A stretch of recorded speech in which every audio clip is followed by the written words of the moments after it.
Welcome back to my channel SG family. সবাইকে জানাই good morning, শুভ সকাল। শ্রীকৃষ্ণের নাম নিয়ে আমরা চলে এলাম আবার একটা নতুন সকালে। তো বন্ধুরা, সবাই কেমন আছো? আশা করি ভালো আছো। তো দেখো, রোজকার মতো আজকেও চলে এলাম তোমাদের কাছে একটি সুন্দর গল্প নিয়ে। সত্যি পথে ঘাটে, রাস্তা, বাসে, ট্রেনে যে এত সুন্দর মনের মানুষ মেলে, তো সত্যি এই গল্পগুলো না দেখলে বিশ্বাসই করা যায় না। ভালো মানুষ তো আমাদের জীবন থেকে বা পৃথিবী থেকে হারিয়ে যাচ্ছে। আর এই খারাপ মানুষের ভিড়ে ভালো মানুষ যদিও আছে, খারাপ মানুষের ভিড়ে পড়ে ভালো মানুষগুলো হারিয়ে যাচ্ছে। তো আজকে একটা ওই রকম ভালো মানুষেরই গল্প পেলাম, শুনতে ভালো লাগলো, তাই তোমাদের কাছে নিয়ে চলে এলাম। তোমাদেরও আশা করি ভালো লাগবে। আর রোজ রোজ তো অনেক কিছু কান্নাকাটির গল্প দিই। কাল কীর্তনের গল্প দিয়েছিলাম, আবার আমি কীর্তনের গল্পটা পাট পাট করে দেব। ওটা প্রথম পাঠটা দিয়েছি। কীর্তন হয়তো সবারই ভালো লাগে না, কিন্তু দেখো মাঝে মাঝে ঠাকুর নামের তো দরকার আছে, অনেক কিছু জানা বোঝার আছে। আমরা তো সেরকম কিছুই জানি না, তো শুনে শুনে একটু জেনে নিই না। তো চলো। রাজধানী এক্সপ্রেসে আমার সামনে বসে একটি মেয়ে। সন্ধে 7টা পর্যন্ত তার সঙ্গে কথা বলিনি, অচেনা বলে। কি বলতে কি বলে ফেলবো ঠিক নেই, আবার হ্যাংলাও ভাবতে পারে। চিটিংবাজও ভাবা অসম্ভব নয়। 7টার পর আর থাকতে পারলাম না। সারাক্ষণ মেয়েটা কেঁদেই চলেছে। 2 মিনিট পর পর চোখ মুছছে রুমালে। রুমালটি খুব দামি। দূর থেকে বোঝা যাচ্ছে মেয়েটির বয়স বেশি না, 28-30-এর কাছাকাছি। বিয়ে হয়েছে কিনা বোঝা যাচ্ছে না। খুব সুন্দর একটা মেরুন রঙের টপ আর প্লাজো পরে আছে। গালের ডান দিকে ছোট্ট একটা তিল। কান্না লুকাতে মাঝে মাঝে চুল দিয়ে মুখ লুকিয়ে থাকছে। দুবার কেশে, একবার গলা খাকরি দিয়ে বললাম, যদি কিছু মনে না করেন আপনার সঙ্গে দুটো কথা বলা যাবে? আমার নাম অনুপ। মেয়েটি চোখ তুলে চাইল, ডান হাতে চুল সরিয়ে দিল পেছনে। তারপর আর একবার চোখ মুছে, নাক মুছে, খুব কষ্ট করে একটু হেসে বলল, কেন বলা যাবে না, বলুন। না মানে, ট্রেনে উঠে থেকেই দেখছি আপনি কাঁদছেন, কেঁদেই চলেছেন। আপনার কান্না দেখে খুব কষ্ট হচ্ছে। কি হয়েছে একটু বলবেন, যদি অসুবিধা না থাকে। মেয়েটি অনেকক্ষণ আবার চুপ করে রইল। জানালা দিয়ে রাতের অন্ধকারের ছুটন্ত অদৃশ্য বস্তুগুলো দেখল। তারপর চোখ নামিয়ে আর একবার মুছে বলল, আসলে আজ ওর কথা খুব মনে পড়ছে। আপনি যেখানে বসে আছেন, যে নাম্বারে বসে আছেন, ঠিক ওখানেই ও বসে মৃত্যুর কোলে ঢলে পড়েছিল। আমি এখন যেখানে বসে আছি, এখানে বসেই আমরা দিল্লি যাচ্ছিলাম। দুর্ভাগ্য, আজ 6 মাস পরে একই জায়গায় বসে আবার দিল্লি যাচ্ছি। যতবার জায়গাটা দেখছি ততবার চোখ ফেটে জল আসছে। সিট চেঞ্জ করার অনেক চেষ্টা করলাম, কেউ রাজি হলো না। কেন চেঞ্জ করতে চাইছি কাউকে বোঝাতে পারলাম না, বলতে পারলাম না। বুঝলাম মেয়েটি সদ্য স্বামীহারা। সম্ভবত খুব ভালোবাসতো তাকে, নিশ্চিত গভীর ভালোবাসতো, নইলে প্রকাশ্যে ট্রেনে 6 মাস পর এভাবে কাঁদতে পারে না। কাঁদা সম্ভব নয়।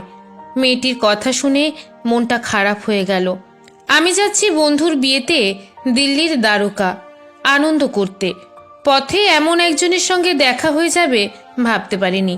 এবার মেয়েটিকে আদর করে আবার বললাম, আপনাকে দেখে আমার খুব কষ্ট হচ্ছে। আপনাকে যদি একটা জিনিস দিই, নেবেন? মেয়েটি এবার জোর করে হাসল। চোখে মুখে আগ্রহ ফুটে উঠল। আমার চোখে চোখ রেখে বলল, কি কি দেবেন?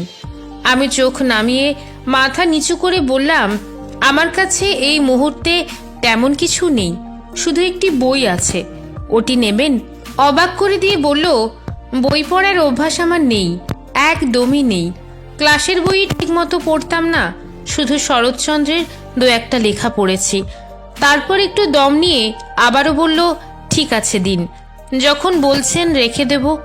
মনে খুব কষ্ট পেলেও বইটি আমি ওনাকে দিলাম আর বললাম, এখানে বইটি খুলবেন না। বাড়িতে গিয়ে যখন আবার ওনার কথা মনে পড়বে, আবার চোখ ফেটে জল আসবে, হৃদয় ভেঙে খান খান হতে চাইবে, তখন বইটি খুলবেন।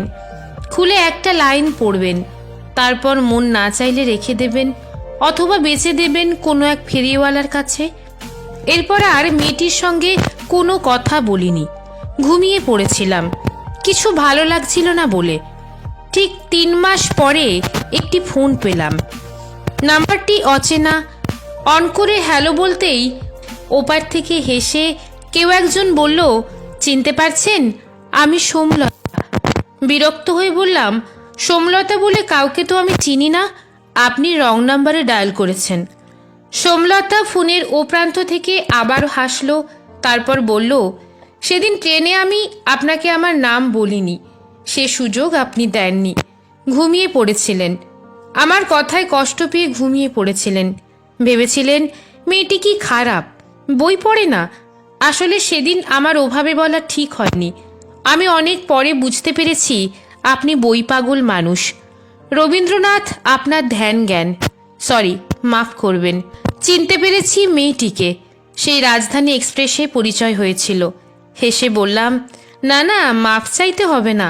ফোন করেছেন কেন সেটা বলুন। আসলে বইতে আপনার ফোন নাম্বার দেখে লোভ সামলাতে পারলাম না। সময় করে একদিন আসুন না, নাম ঠিকানা হোয়াটসঅ্যাপে পাঠিয়ে রাখছি।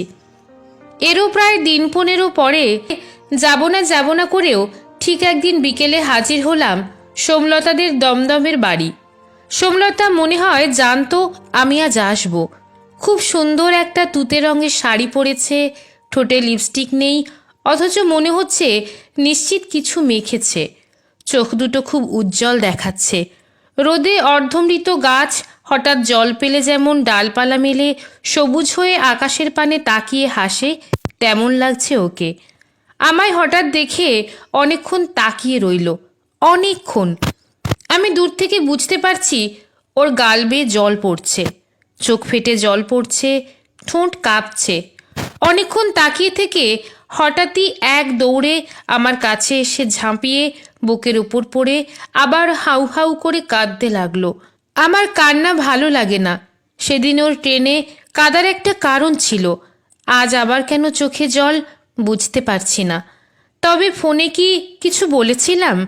খানিকটা বিরক্ত হয়ে বললাম, কান্না আমার ভালো লাগে না, আপনার কান্না দেখব বলে কি এলাম। সোমলতা কিছুতেই আমায় ছাড়ছে না। বুঝতে পারছি আমার জামার খানিকটা অংশ ভিজে গেছে ওর চোখের জলে। যত সময় যাচ্ছে ও তত আঁকড়ে ধরতে চাইছে আমাকে। ওর হাত দুটো মনে হচ্ছে সোনার শেকল। অনেকক্ষণ পর আমার বুক থেকে মাথা তুলে চোখ মুছে একটুখানি হেসে বলল, একটা ছোট্ট দান যে কত বড় দান হতে পারে আপনার থেকে না পেলে তা আমি কোনো দিনই হয়তো বুঝতাম না। অনুপবাবু, আমি পেরেছি, আমি সাহস পেয়েছি, বল পেয়েছি, আত্মবিশ্বাস পেয়েছি। রবি ঠাকুরের থেকে হাসার রসদ পেয়েছি, কাঁদার তপ্ত জল পেয়েছি, জীবনের অর্থ খুঁজে পেয়েছি। আপনার বই আমাকে সব দিয়েছে, সব। আমার বুক থেকে যেন একটা জগদ্দল পাথর নেমে গেল। একটু হেসে আবার বললাম, সেবার আপনাকে আমার একটা পুরনো গীতাঞ্জলি দিয়েছিলাম, ওতে নাম ফোন নাম্বার লেখা ছিল।